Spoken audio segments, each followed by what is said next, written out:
Hyderabad VNR కళాశాల నుంచి కాసేపట్లో జై హింద్ యాత్ర ప్రారంభం కానుంది. ఏఐసీసీ పిలుపుతో రాష్ట్ర కాంగ్రెస్ చేపట్టిన జై హింద్ యాత్రలో పాల్గొనేందుకు పార్టీ శ్రేణులు నాయకులు భారీగా తరలివచ్చారు. దీనికి సంబంధించి మరింత సమాచారం మా ప్రతినిధి తిరుపతి అక్కడి నుంచి ప్రత్యక్ష ప్రసారం అందిస్తారు.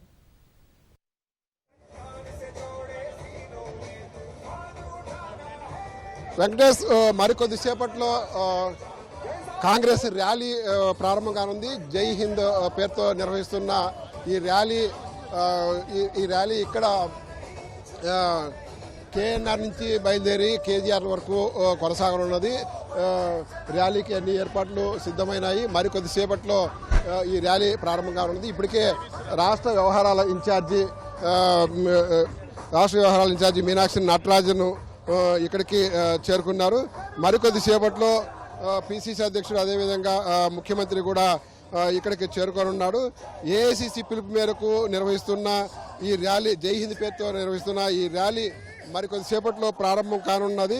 ఇక్కడ మేడ్చల్ నియోజకవర్గంలోని విఎన్ఆర్ ఇంజనీరింగ్ కాలేజ్ నుంచి అదేవిధంగా కేజీఆర్ కన్వెన్షన్ వరకు దాదాపు 1 కిలోమీటర్ పాటు ఈ ర్యాలీ కొనసాగనున్నది. ప్రధానంగా ఈ ర్యాలీ ద్వారా ఏదైతే కేంద్ర ప్రభుత్వము, బీజేపీ ప్రభుత్వము ఈ ఆపరేషన్ సింధూర్ను రాజకీయాలకు వాడుకుంటుంది, రాజకీయం చేస్తుందని చెప్పేసి ఆరోపిస్తున్నారు. దీనికి సంబంధించి కేంద్ర ప్రభుత్వం వ్యవస్థన తీరును నిరసిస్తూ చేస్తున్న ర్యాలీ.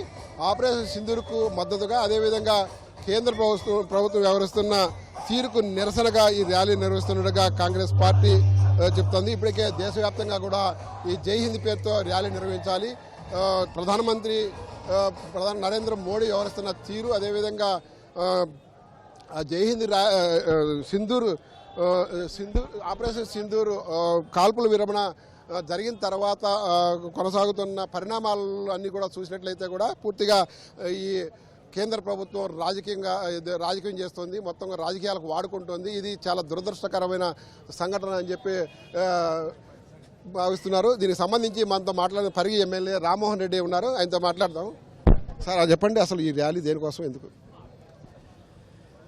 జై హింద్ ర్యాలీ అన్నది దేశవ్యాప్తంగా కాంగ్రెస్ పార్టీ గతం లోపల కూడా మన దేశం యొక్క సార్వభౌమాధికారాన్ని కాపాడడానికి శ్రీమతి ఇందిరాగాంధీ గారు ఉగ్రవాద సంస్థలపైన కానీ మన దేశానికి వ్యతిరేకంగా పాకిస్తాన్ కానీ చైనా కానీ ఎలాంటి కార్యక్రమాలు తీసుకున్నా దాన్ని తిప్పికొట్టి మన దేశం యొక్క సార్వభౌమాధికారాన్ని ప్రపంచానికి చాటి చెప్పే విధంగా కార్యక్రమాలు చేపట్టడం జరిగింది.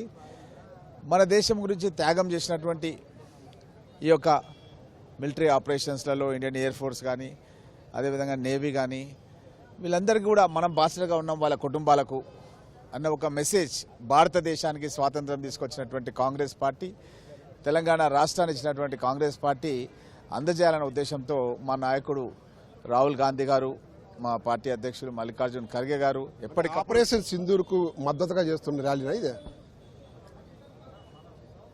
మన దేశం పైన,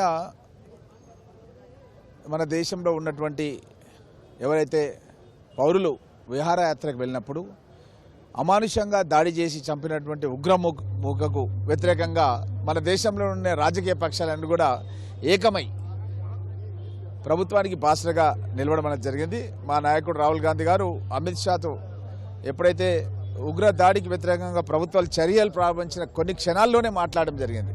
కాబట్టి దేశం వరకు మనమంతా ఒకటే.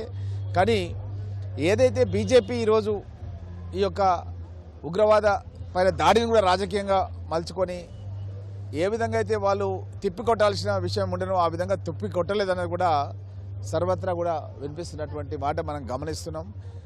కాబట్టి ఇది ఉగ్రవాదుల దాడి వేరు, రాజకీయంగా బీజేపీ వాడుకోవడం వేరు. మేము ఉగ్రవాద దాడికి మేము ఖచ్చితంగా అన్ని పార్టీలు ఒకటై కేంద్ర ప్రభుత్వం మద్దతుగా నిలిచినాం, కానీ వాళ్ళు రాజకీయంగా వాడుకోవడం మాత్రం మేము విభేదిస్తున్నాం. అంటే ఇప్పుడు ఈ ర్యాలీ ద్వారా మీరు ఏమి సందేశం ఇవ్వదలుచుకున్నారు? అసలు ఈ ర్యాలీ ద్వారా మెయిన్ సందేశం ఏంటంటే, ఒకటి, మా నాయకుడు రాహుల్ గాంధీ గారు ఆ కుటుంబాల్లో ఎవరైతే వాళ్ళ కుటుంబ సభ్యులను ఈ యొక్క మిలిటరీ ఆపరేషన్లు కోల్పోయినారో వాళ్ళ కుటుంబాలను ఓదార్చడం. దేశానికి స్వాతంత్రం తీసుకొచ్చినటువంటి కాంగ్రెస్ పార్టీ ఎల్లప్పుడూ మీకు మద్దతుగా ఉంటాం, మేమున్నాం అన్నది ఒక మెసేజ్ ఇవ్వాలన్నది ఒక ఉద్దేశం. ఇది మరి కొద్దిసేపట్లో ర్యాలీ ప్రారంభంగా ఇప్పటికే పెద్ద ఎత్తున కాంగ్రెస్ కార్యకర్తలు పార్టీ శ్రేణులు కూడా ఇక్కడికి చేరుకుంటున్నారు. మరి కొద్దిసేపట్లో ముఖ్యమంత్రి రేవంత్ రెడ్డితో పాటు అదేవిధంగా పిసిసి అధ్యక్షుడు ఇతర నాయకులందరూ కూడా ఇక్కడికి చేరుకొని ఉన్నారు. Over to studio.